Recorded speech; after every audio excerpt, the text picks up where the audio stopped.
welcome back to the third and final segment of this fueling strategy series. Almost forgot the word there.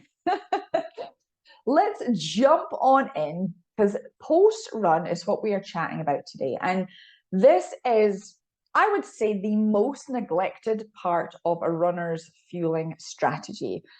Certainly when I talk to runners or I am in Facebook groups or on Reddit, most of the time, people aren't thinking about what they eat post-run. Like they know perhaps a little bit about eating before the run, they maybe know about or a little about gels, but certainly post-run, I often get a bit of a blank expression whenever I ask runners what they eat post-run to refuel. So if you adopt a post-run fueling strategy, then you're going to be ahead of the curve, my friend, and you will be giving your body what it needs to help recover and refuel. So let's go.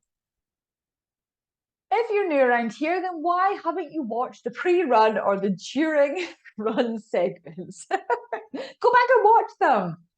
Yeah, no, my name is Gillian or Coach G. I help runners globally because all of my coaching is done online. I help runners who are brand new to running or coming back from injury or coming back from a time off.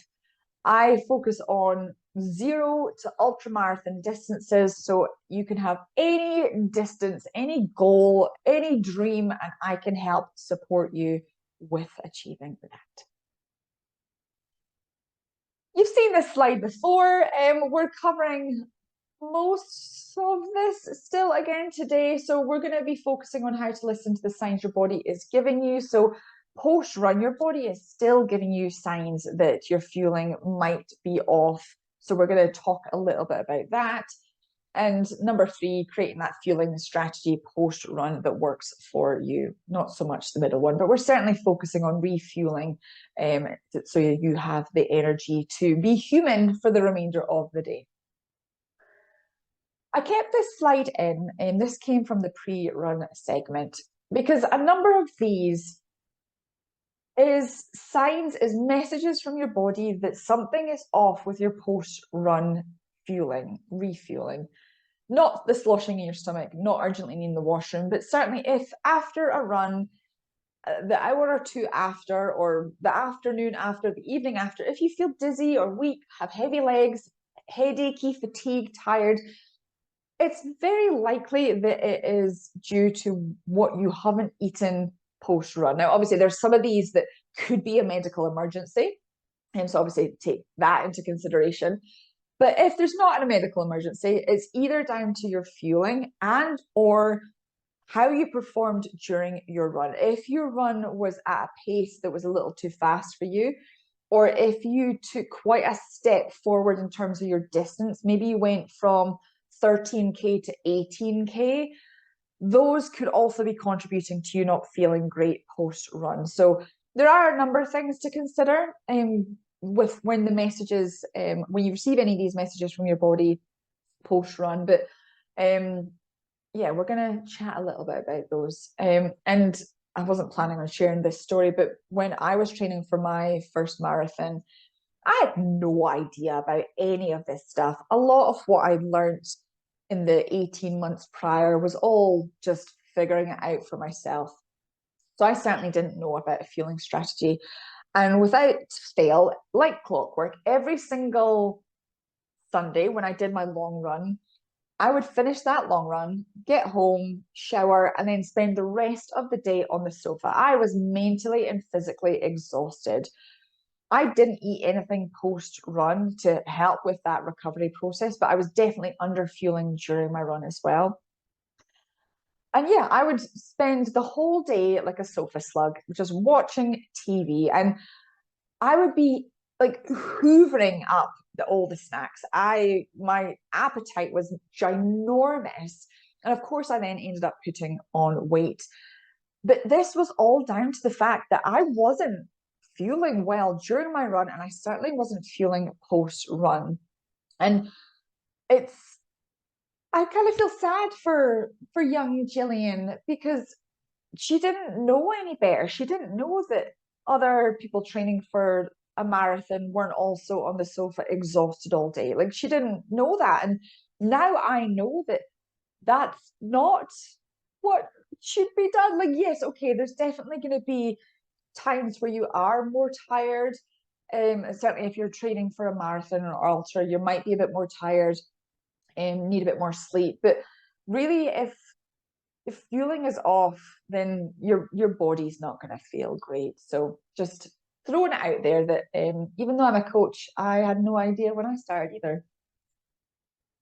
Finally, we're going to talk for the final time, talk about listening to your body. Again, your body is giving you so many messages, even post run, that something is potentially off. So ideally, keep that nutrition journal, that log, and extend it for post run.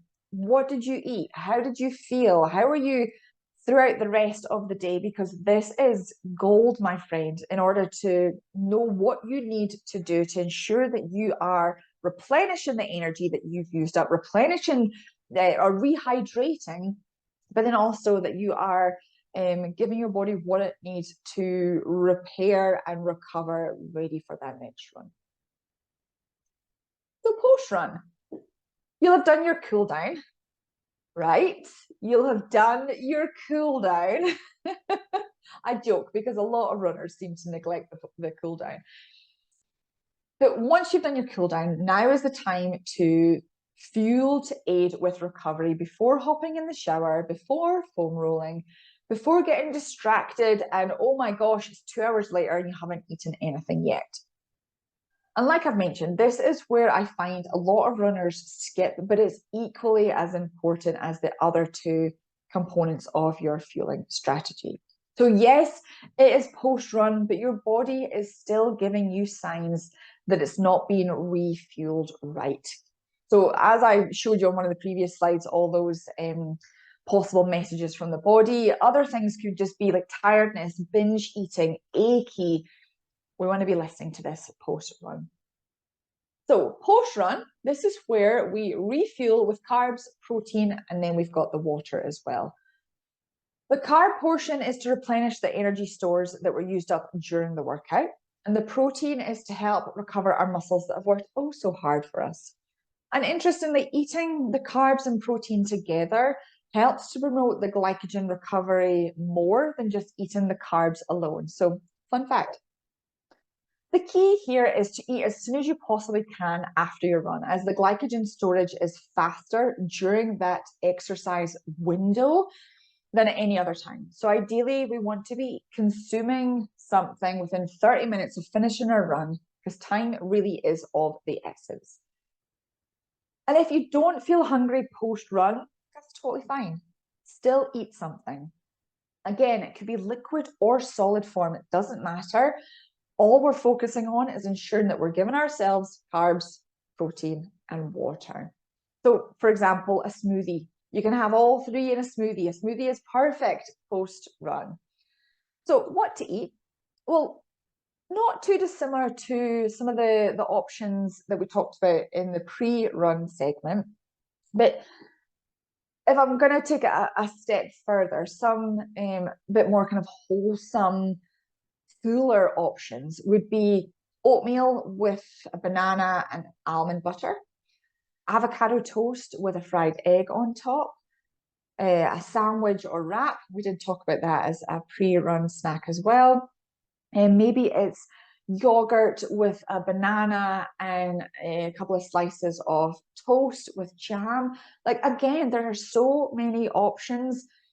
You also have the option of like things like chicken breast with rice and veggies. Like, it can be a proper meal. It doesn't have to be a snack. And really, if you eat meat, then add meat in. If you eat fish, add fish in. If you're plant-based, then for the carbs or the protein, we're thinking things like beans and lentils and chia seeds and oh God, there's so many options. So many options. There's no excuses, my friend. And then hydrating. Actually, I'm going to take a sip.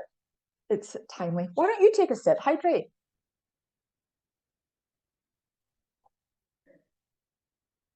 Hydrating post-run is so important.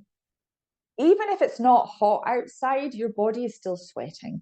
And no matter how much you drink during your run, even in winter, you're unlikely to be able to replenish all the liquid that is used to throughout that run. So whether that is to cool you off in sweating or through the natural bodily movements, we're not able to consume at the same rate. So post run, you're likely to be dehydrated. So we want to be ensuring that you are rehydrating. Again, sips, we're not going to be chugging it. But if it has been a particularly hot or you have been particularly sweaty, then consider having an electrolyte as well. Electrolytes help replenish the minerals, some micronutrients that we have lost during sweat. So again, it could be a tab, a powder, or you could have something like coconut water or water with a pinch of Himalayan pink sea salt with a squeeze of orange, a squeeze of lemon, and a squeeze of lime. That's my favorite electrolyte anyway. And like I've said many times, you need to listen to your body. And once you know what foods work for you, stick to that list. Stay with that list. It might be a good idea to have some quick snack items, but then also have some meal items that are really good that help you feel good for the rest of the day. You could always prep before you go out for your run. So if you're going to have a smoothie post run or a sandwich or some kind of salad, then you could always make that before you go out for your run. So then you know as soon as you get in, you can eat that item. You don't need to wait or prepare an item. Certainly when it comes to a meal, like if you're coming back from your run and about to have lunch or dinner, obviously you might be a little sweaty and a little smelly if you're sitting around the dining table with your family eating a meal.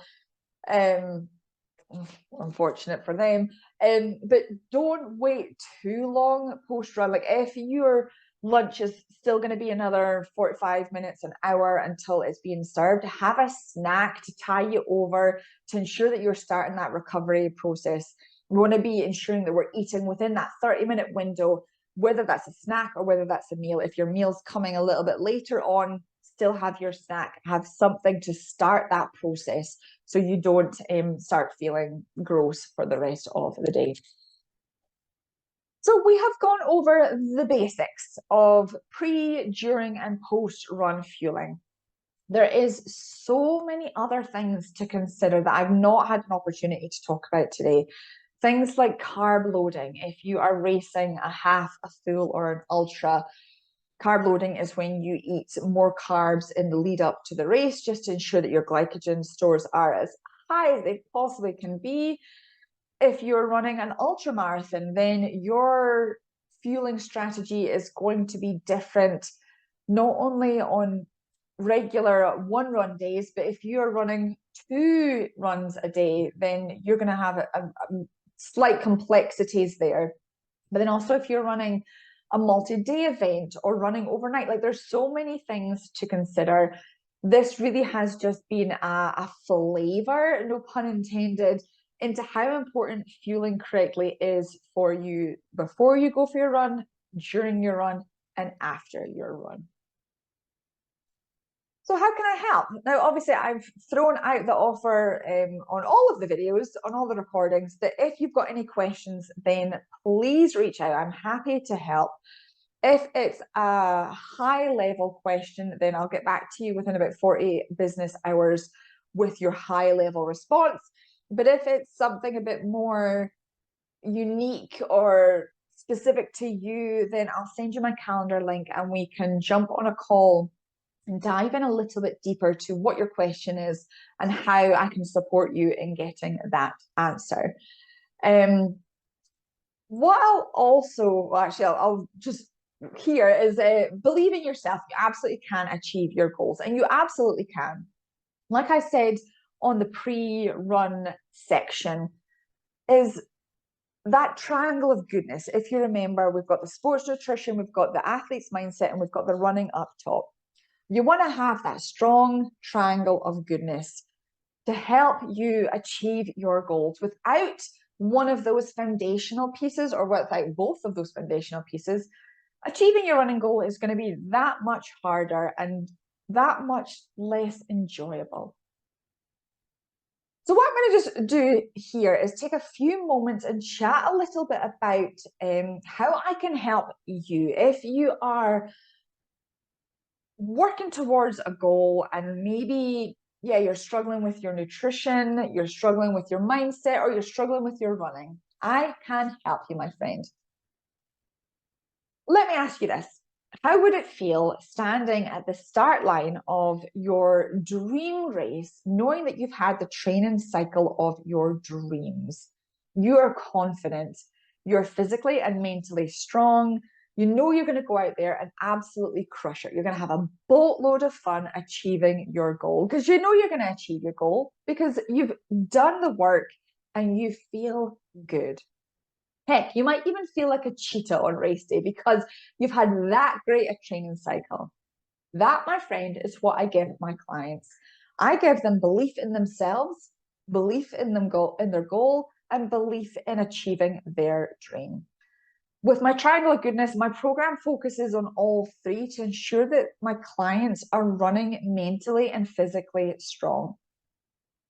Working with my clients, I get them from where they're at today, regardless of fitness level, and work with them to achieve their goal. That goal, whatever it is that's on their heart, and maybe they've not even admitted it out loud to anybody before, I can help them. Every single step they take is to get them one step closer to achieving their goal. Everything they eat is fueling themselves to get them one step closer to achieving that goal. And everything they say to themselves or think is getting them that one step closer to believing they can achieve their goal. Everything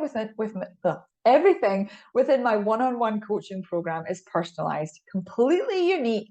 Nothing is generic. It's all done with the sole purpose to have you, my client, feeling confident, strong, capable, a warrior, a badass that achieves their goal. Every single thing that I do for my clients is on them. I change the way my coaching style is. I change how their runs are. Everything is unique to you. And having a coach isn't just for Olympians or elite runners. Everyone can benefit from having a coach. And my program isn't just a here's your training plan, off you go and do it. I am there every step with my clients, virtually, of course. I'm not there physically, but my clients never feel alone on their journey. They don't need to Google to find answers. We do things regularly to reduce injuries, which of course no runner wants to be sidelined with an injury. My clients feel lighter knowing that I'm in control. They just need to go out and run. I'm creating a schedule that fits in around their work-life balance. We're focusing on everything that they need for this journey. They get support, accountability, mentorship, coaching, cheerleading. I am all the things that my clients need throughout the journey to achieving their goals. I focus on what they need to be the person that I know that they are. I do all the analyzing of the data, all the tweaking of the plans. I'm the one with it all on my shoulders, so my clients are able to run strong. Now, if any of that resonates with you, maybe even just knowing that all you need to do is run and I take care of the rest. Maybe your heart is doing flips at the thought of having somebody there 24/7 that is able to answer any of your questions, get you answers that are specific to you. Then let's chat. And we can schedule a 1 hour call and where we will chat about where you're at, what your challenges are, what your dreams are, and then we'll see if it's a right fit. It's no obligations. If you decide that, you know what, nope, you don't want to work together, or it's not the right time for you or whatever, then that's absolutely okay. You will step away from that conversation with enough golden nuggets that you can run strong. But if you do want to work together, then we can absolutely take you from where you're at today to achieving your dreams while having so much fun. So if that sounds like something that you are interested in, then reach out, send me an email, and I will send you the link. And as I've just put up on the slides, if you've got any questions on any of the content that we have talked about during this series, or you've got questions on my coaching, then send me an email.